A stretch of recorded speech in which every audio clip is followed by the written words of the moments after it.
Hello po, good day sa mga looking for ng investment. Ito po, meron pa akong offer sa inyo dito sa Bataan. So ito po ay inspired sa Japanese villa. Ayan po, ito po ay finished na. So mamaya lilibutin po natin yung loob niyan. So right now, punta po na dito sa pangalawang villa. Yes, 7 po ang villas po na ino-offer namin sa inyo dito. So ito po yung pangalawa na inaayos na po nila owner. So makikita nyo na po sa mga bubong, yan magkakadikit po siya. So dito may view po kayo ng Mount Samat. Ayan po. So malapit lang po to sa highway at along Barangay Road lang po siya. Ito po yung pinaka front. Ayan. Pasukin na po natin yung loob. So from here sa labas, meron po siyang swimming pool. Ayan. Yan yung pool niya. Tapos mapapansin nyo, meron po siyang pavilion. Ayan. So ikutin po natin dito. Ito po yung pinaka pathway niya. So from the swimming pool, meron pong CR, outdoor CR. Ayan po yung pavilion. May pathway din po doon sa kabila. Ayan, ayan po yung swimming pool niya. So ang square meter nito ay 260 square meter. Makikita nyo naman po yung pavilion, hindi po siya plastic, talagang wood po ang ginamit po ni owner sa pagpapadevelop niya po dito. Ayan. So from here, kung maliligo po kayo sa pool, makikita nyo naman yung view ng Mount Samat. Ayan. Habang nagatampisa po kayo dito pag summer, eh, meron po kayong nature vibes. Ayan. Ikutan na po natin. May pathway po dito. Ito po papunta po ito sa kitchen sa likod. Mamaya tingnan po natin. So from here meron kayong terrace. Ayan. Ayan po yung magiging view nyo. Kita nyo na po yung pool. Ayan, habang binabantayan yung kids, pwede kayo dito. At the same time, doon sa pavilion. Maganda ito pa family gathering. So ito naman yung design dito ay para malaking receiving area siya. Pero kung makikita natin sa mamaya yung finish na doon sa fully furnished, ginawa nilang master bedroom yung dito. Ayan, ayan po yung pagkakagawa, ang laki. Ayan, tapos makapansin nyo po rito may door. Ito smart lock na po yan. Ayan, makikita nyo po dyan. Smart lock na po ang gamit dito. So ito po, papunta po ito ng isang room. Ayan. So kung may mga kids kayo, pwede sila dito. Or pwedeng dito na po kayo. Maging master bedroom nyo na po yan.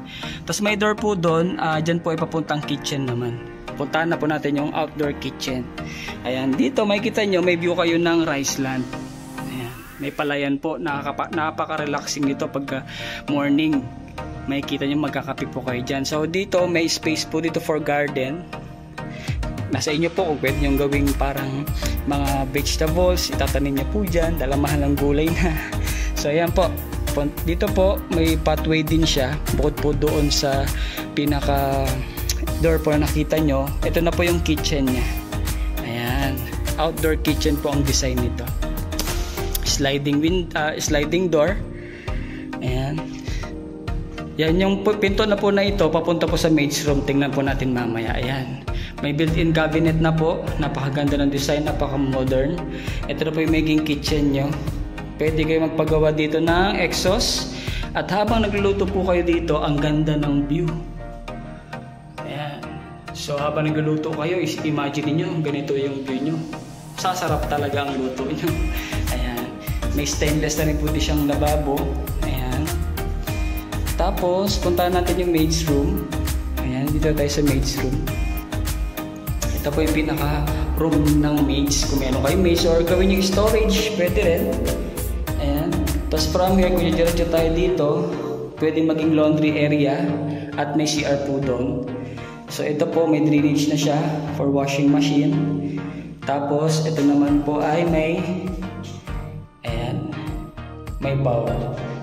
So, pwede maging CR yan.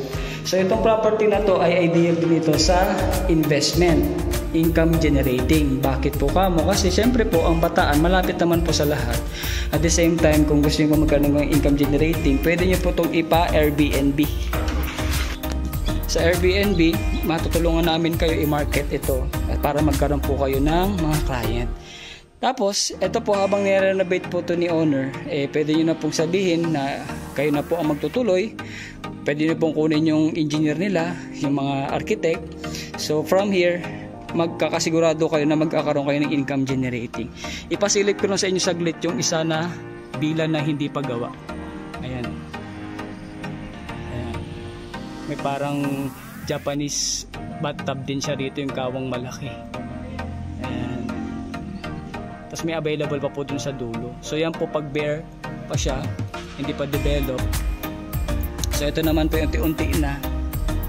Ayan. Tapos tingnan naman natin yung kabila na finish na talaga siya. May mga furnished na po. Fully furnished na. So kung interested po kayo dito, mag-comment lang kayo or kontakin niyo po ako sa aking contact number dyan para makapag-set po tayo ng meeting sa owner. At the same time po, makapag-viewing po tayo. Yan lamang po. Salamat po.